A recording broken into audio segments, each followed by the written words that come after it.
The bird opening is one of chess's most underrated weapons, starting with f4. It instantly takes control of the e5 square and sets the stage for creative, attacking play. Hardly anyone plays it at the top level. I mean, if you're facing someone like Magnus Carlsen, this probably isn't the best idea. But for club or online play, it works perfectly fine. I recently checked the statistics, and it turns out that the vast majority of players facing this as black have no real idea how to respond correctly. They often make early mistakes, giving you a great chance to achieve success with this opening as white. Usually black replies with pawn to d5, which makes perfect sense. Your pawn on f4 controls the e5 square, so black can't easily push their pawn to a5 without losing it. Therefore, they choose to challenge the center with pawn to d5 instead. Now you continue with knight to f3.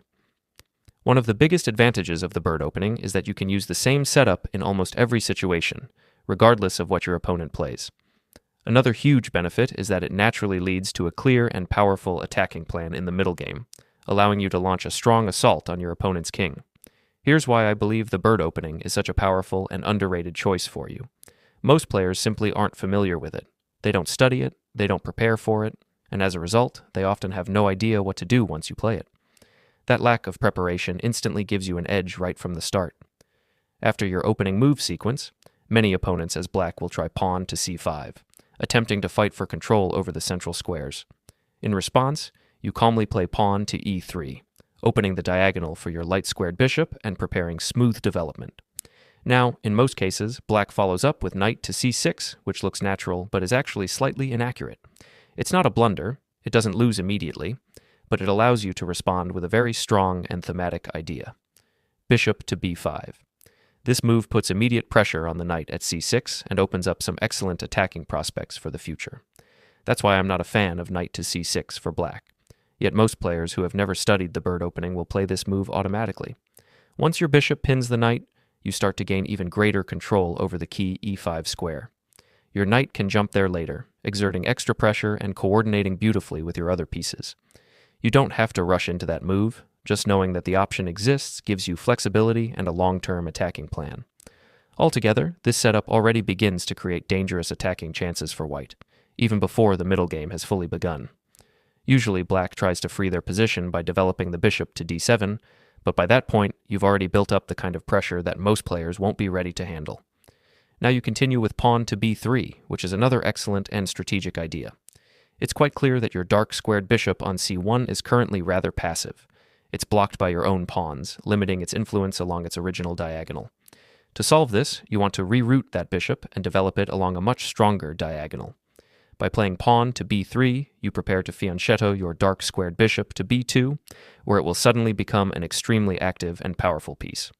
From that new position, your bishop will control the long diagonal stretching all the way toward the king side. And assuming that black castles kingside, which is what most players will do, your dark-squared bishop will later aim directly at the black king, creating serious attacking potential.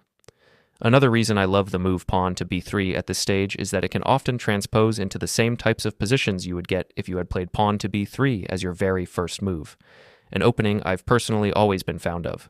So, by playing pawn to b3 and then bishop to b2, you not only activate your bishop, but also reach familiar and comfortable structures that are strategically sound and full of attacking chances. At this point, black often plays pawn to a6, which is yet another sign that your opponent likely doesn't fully understand the theory behind the bird opening. The idea behind this move is usually to question your light-squared bishop on b5, but in reality, it's a bit of a waste of time. Here's why.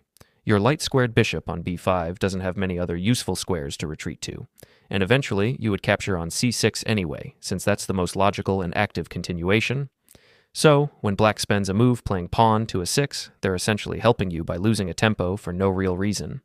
You simply go ahead and capture on c6, and after black recaptures with the pawn, you calmly continue with bishop to b2. Now your dark-squared bishop becomes an absolute powerhouse, controlling the long diagonal and exerting pressure deep into black's position, especially toward the king side. Next, black usually develops their knight to f6, and you proceed with castling kingside to bring your king to safety and connect your rooks. From here, one of the most thematic ideas in the bird opening comes into play. You maneuver your knight to the strong central square e5. This knight on e5 becomes the heart of your position.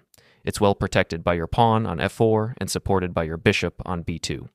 It's incredibly difficult for black to dislodge it, and it dominates the center while putting pressure on several key squares in black's camp.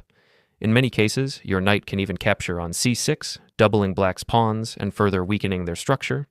That's why, to avoid these problems, many opponents try to play queen to c7, hoping to defend their weaknesses and unpin themselves. But by that time, you already have a comfortable, active position full of attacking possibilities. From here, you simply continue with your smooth development by playing pawn to d3, which is a natural and important part of the bird opening setup.